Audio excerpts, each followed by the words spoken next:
Today we are starting a new book. It's Mark Twain's A Connecticut Yankee in King Arthur's Court. And we're going to start off with a word of explanation for this book. It was in Warwick Castle that I came across the curious stranger who I am going to talk about. He attracted me by three things: his candid simplicity, his marvelous familiarity with ancient armor, and the restfulness of his company, for he did all the talking. We fell together, as modest people will, in the tail of the herd that was being shown through, and he at once began to say things which were interested me. As he talked along, softly, pleasantly, flowingly, and seemed to drift away imperceptibly out of this world and time, and into some remote era and old forgotten country. And so he gradually wove such a spell about me that I seemed to move among the specters and shadows and dust and mold of the gray antiquity, holding speech with a relic of it, exactly as I would speak of my nearest personal friends or enemies, or my most familiar neighbors.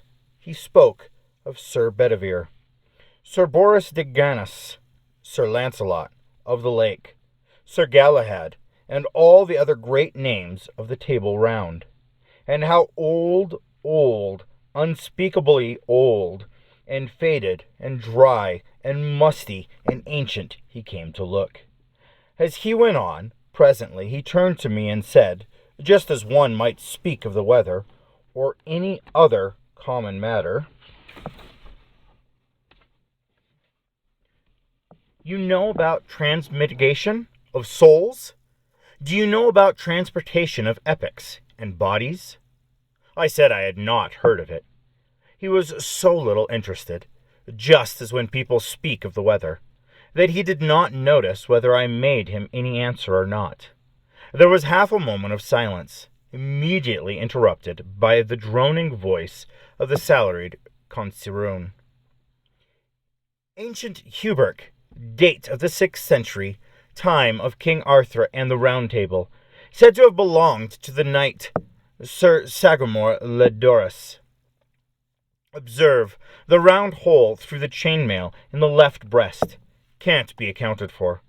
Supposed to have been done with a bullet since invention of firearms, perhaps maliciously by Cromwell's soldiers."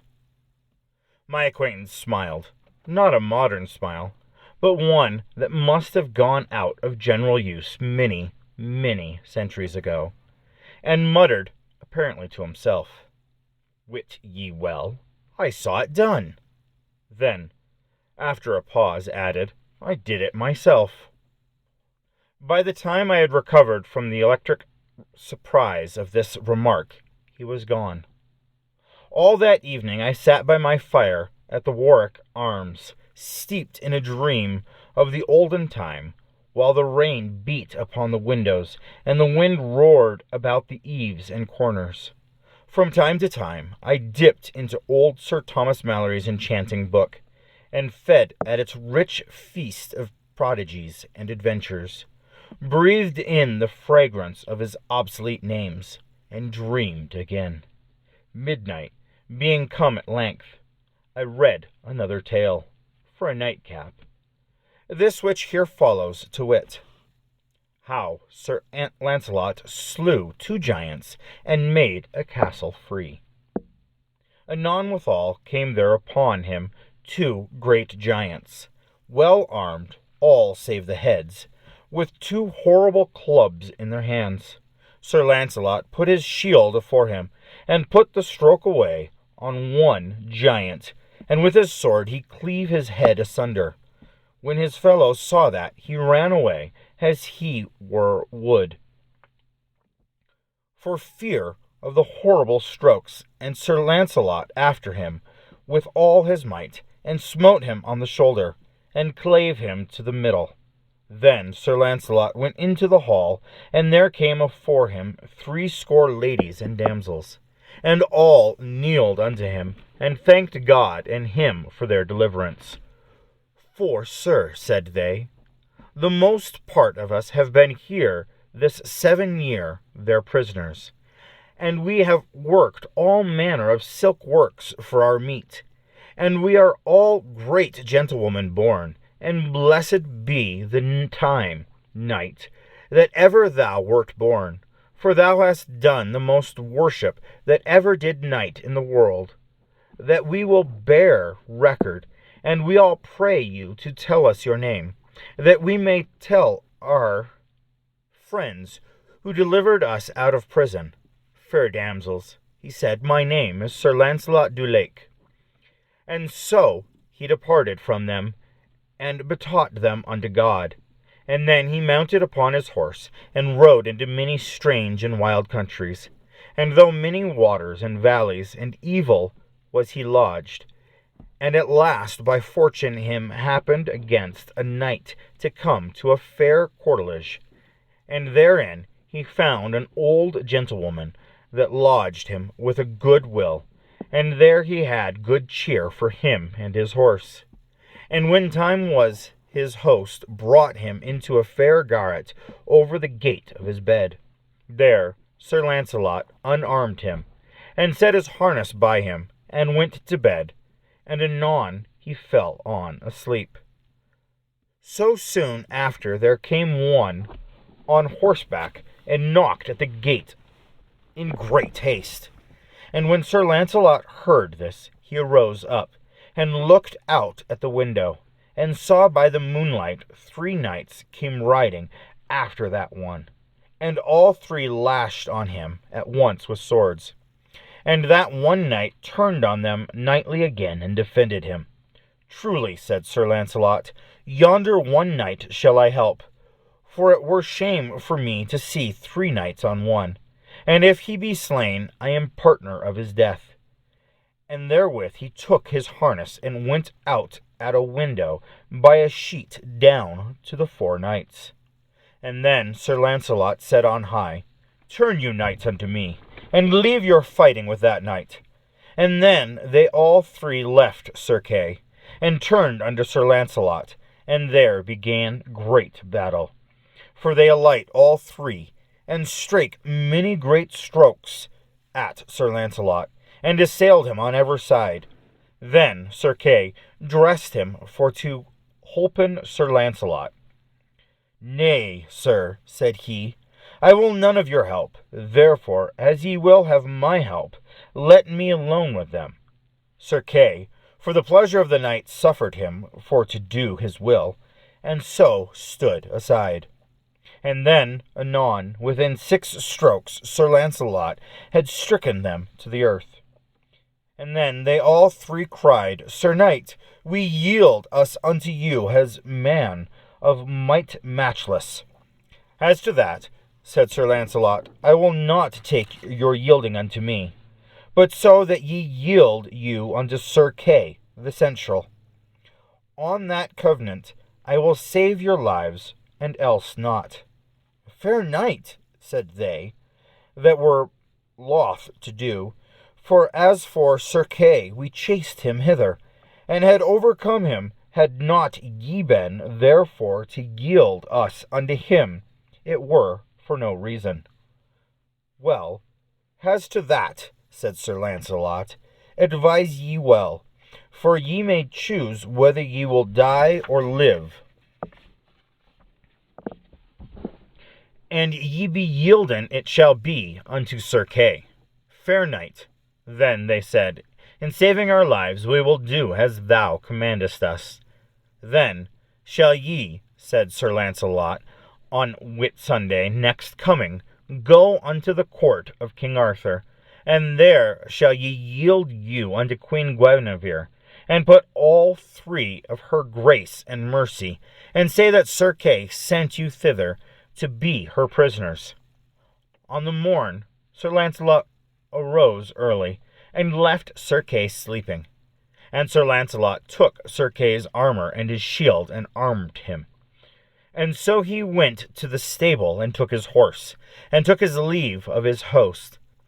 And so he departed. Then soon after arose Sir Kay, and missed Sir Launcelot, and then he espied that he had his armor and his horse. Now, by my faith, I know well that he will grieve some of the court of King Arthur. For on him knights will be bold, and deem that it is I, and that will beguile them, and because of his armor and shield, I am sure I shall ride in peace. And then soon after departed Sir Kay, and thanked his host. As I laid down the book, there was a knock at the door, and my stranger came in. I gave him a pipe and a chair, and made him welcome. I also confronted him with hot Scotch whiskey, gave him another one, and then still another, hoping always for his story. After a fourth persuader, he drifted into it himself, in a quite simple and natural way. I am an American. I was born and reared in Hartford, in the state of Connecticut. Anyway, just over the river, in the country. So I am a Yankee of the Yankees. And practical, yes, and nearly barren of sentiment, I suppose, or poetry, in other words. My father was a blacksmith, my uncle was a horse doctor, and I was both. Along at first. Then I went over to the great Colt Arms factory and learned my real trade, learned all there was to it, learned to make everything, guns, revolvers, cannons, boilers, engines, all sorts of labor-saving machinery. Why, I could make anything a body wanted, anything in the world. It didn't make any difference what, and if there wasn't any quick, new-fangled way to make a thing, I could invent one. And do it as easy as rolling off a log. I became head superintendent, had a couple of 1,000 men under me. Well, a man like that is a man that is full of fight. That goes without saying. With a couple of 1,000 rough men under one has plenty of that sort of amusement. I had, anyway. At last I met my match, and I got my dose. It was during a misunderstanding conducted with crowbars with a fellow we used to call Hercules. He laid me out with a crusher along the head that made everything crack and seemed to spring every joint in my skull and make it overlap its neighbor. Then the world went out in darkness, and I didn't feel anything more, and didn't know anything at all, at least for a while. When I came to again, I was sitting under an oak tree, on the grass, with a whole beautiful and broad country landscape all to myself, nearly. Not entirely, for there was a fellow on a horse looking down at me, a fellow fresh out of a picture book. He was in old-time iron armor from head to heel, with a helmet on his head the shape of a nail keg, with slits in it, and he had a shield and a sword and a prodigious spear, and his horse had armor on too, and a steel horn projecting from his forehead, and gorgeous red and green silk trappings that hung down all around him like a bedquilt, nearly to the ground. "Fair sir, will ye just," said the fellow. "Will I which?" "Will ye try a passage of arms for land or lady or for—" "What are you giving me?" I said. "Get along back to your circus, or I'll report you." Now that does this man do but fall back a couple of 100 yards, and then come rushing at me as hard as he could tear, with his nail keg bent down nearly to his horse's neck, and his long spear pointed straight ahead. I saw he meant business, so I was up the tree when he arrived. He allowed that I was his property, the captive of his spear. There was argument on his side, and the bulk of the advantage, so I judged it best to humor him. We fixed up an agreement whereby I was to go with him, and he was not to hurt me. I came down, and we started away, I walking by the side of his horse.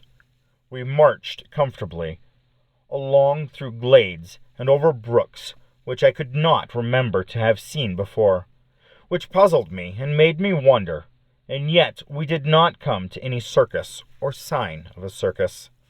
So I gave up the idea of a circus, and concluded he was from an asylum. But we never came to any asylum, so I was up a stump, as you may say.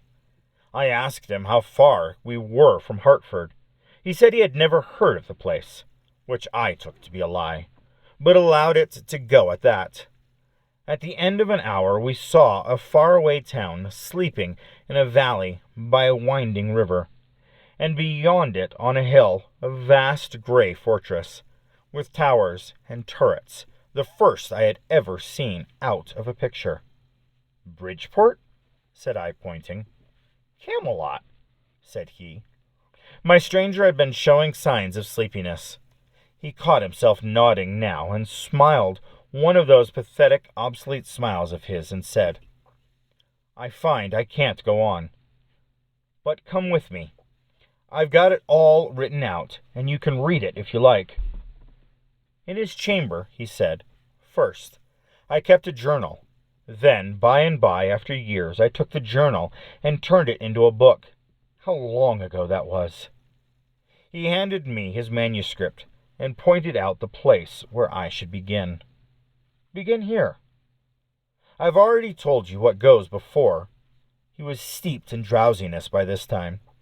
As I went out at his door, I heard his murmur sleepily, "Give you good den, fair sir." I sat down by my fire and examined my treasure. The first part of it, the great bulk of it, was parchment, and yellow with age.